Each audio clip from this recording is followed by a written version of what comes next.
하나님의 은혜가 여러분들 가운데 함께 하시기를 주님의 이름으로 축원합니다. 요한계시록을 읽다 보니까 하나님을 대적하는 무리, 그죠? 하나님을 대적하는 존재가 세 개의 존재가 있어요. 첫 번째는 하늘에서 쫓겨난 용입니다.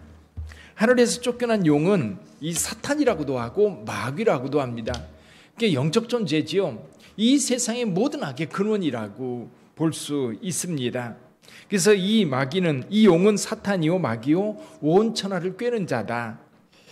12장에 나와 있어요. 12장 7절부터 9절까지 보면 그 천사와 싸워가지고 쫓겨난 미가엘 천사와 싸워서 쫓겨나는 영이 있습니다. 그게 마귀요 용이라고 표현되어 있어요. 두 번째는 이 7머리와 10뿔을 가진 짐승입니다.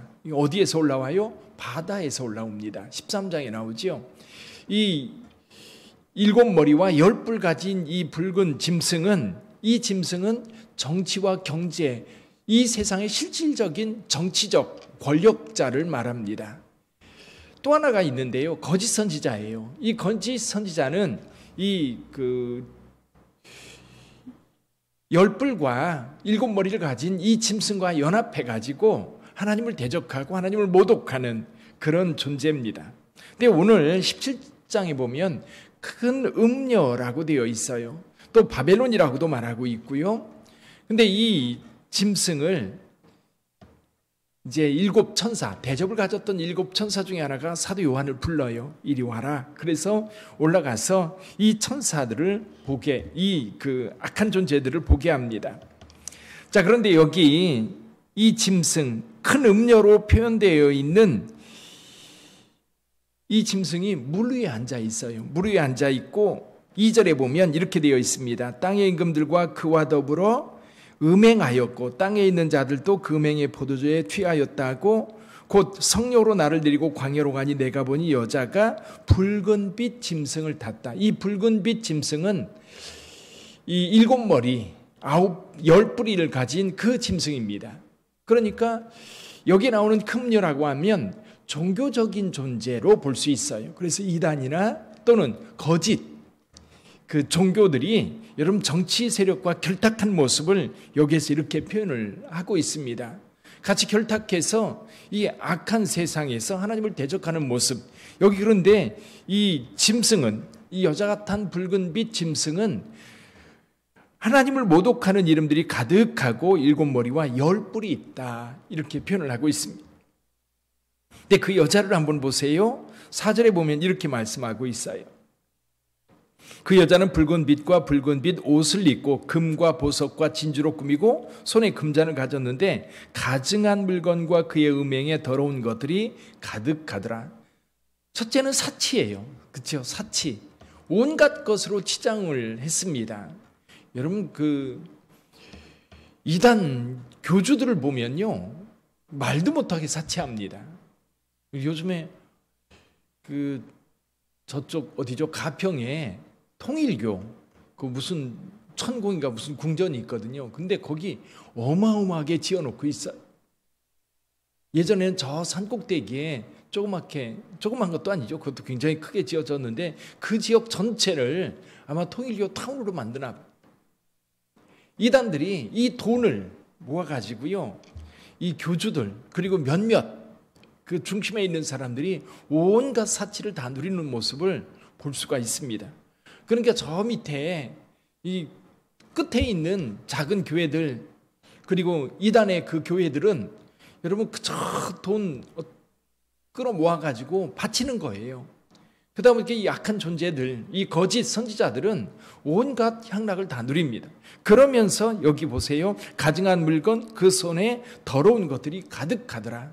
내면을 들여다보면 겉에는 그렇게 사치하고요, 내면은 더러움과 추함이 가득한 겁니다. 근데 또 한 가지가 있어요. 그 이마에 이름이 기록되어 있는데 비밀이라. 비밀이라는 뜻이 뭐예요? 가려져 있다는 거죠. 떳떳하면 드러냅니다. 예를 들면 우리 그리스도인들에게 어린 양이 이마에 인을 쳐줍니다. 이건 누구나 알 수 있는 거예요. 근데 이 음녀는 가리고 있어요. 비밀이에요. 왜? 떳떳하지 못하거든요. 감추려고 하거든요. 여러분 이단들 보세요. 모략 전도니 그러면서 이 감추고 속이고 하는 것이 아주 일상화되어 있어요.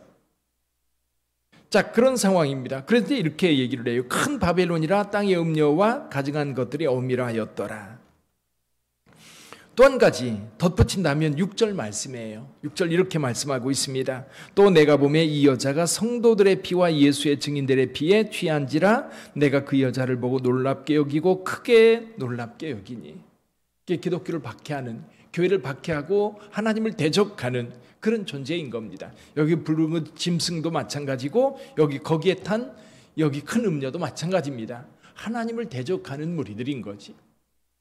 놀랍게 여길 때에 여기 7머리와 10뿔 짐승의 비밀을 내게 가르치리라. 7머리와 10뿔 짐승에 대해서 이야기를 합니다. 근데 여기 참 어려운 말이 되어 있어요. 8절에 보면 이렇게 되어 있습니다. 내가 본 짐승은 전에 있었다가 지금은 없으나 장차 무정행으로부터 올라와 멸망으로 들어갈 자니 땅에 사는 자로서 창세 이후로 그 이름이 생명책에 기록되지 못한 자들이 이전에 있었다가 지금은 없으나 장차 나올 짐승을 보고 놀랍게 여기리라. 이전에 있었다가 지금은 없으나 장차 나올 짐승. 전에는 이런 왕국들이, 거대한 왕국들이 있었습니다.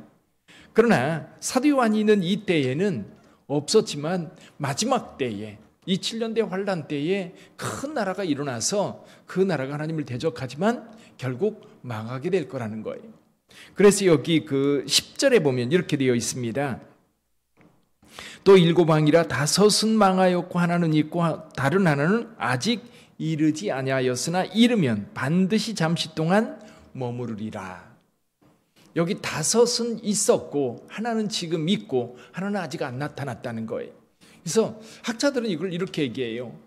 여기 5은 이미 왔다 갔습니다. 그래서 대제국들, 애굽, 또 아수르, 바벨론, 바사, 그리고 헬라, 그리고 나서 지금 사도 바울이 있는 사도 요한이 있는 이때는 로마라고 하는 나라가 지금 여기 있습니다.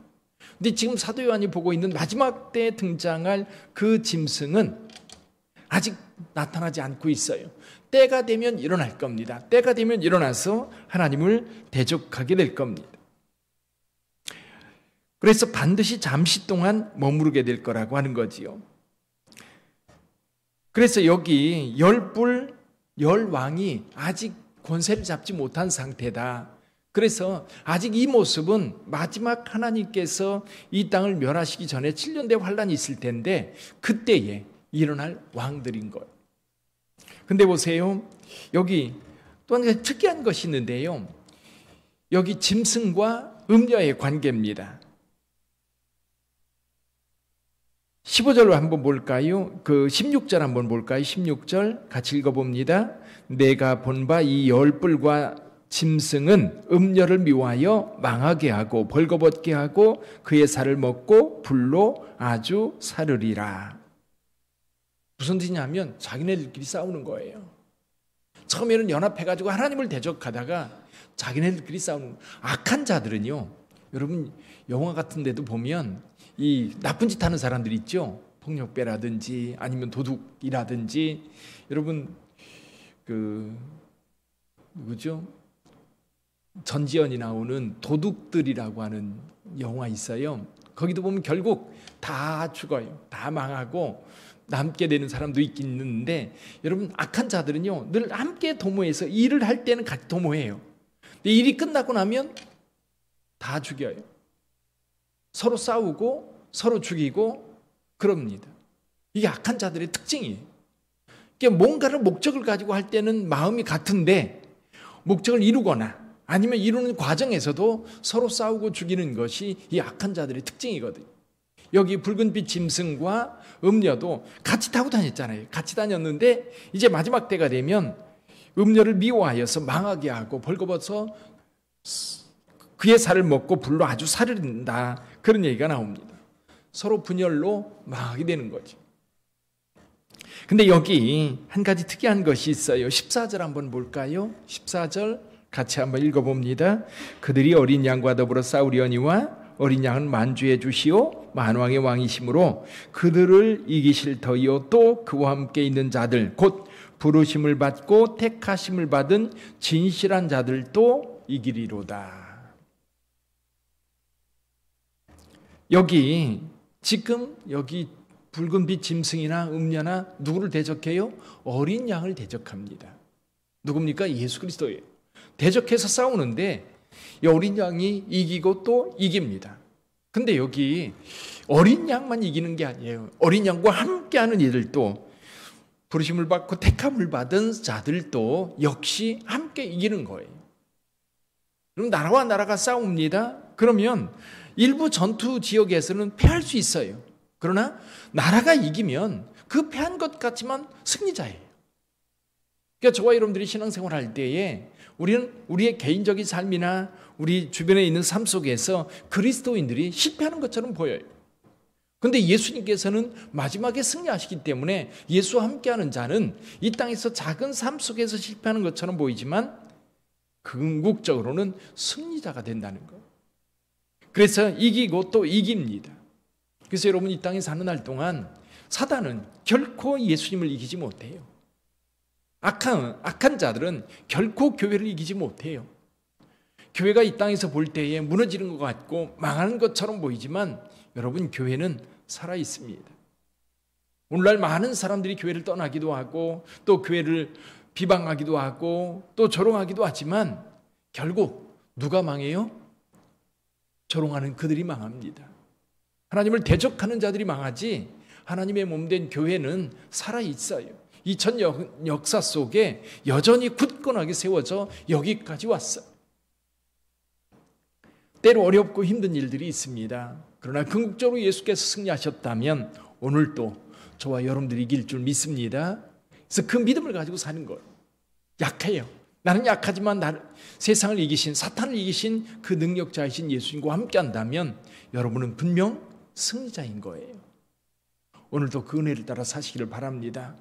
아마도 마지막 때가 되어 갈수록 여기 세 존재에 대한 이야기를 했어요. 사탄과 그리고 정치 권력.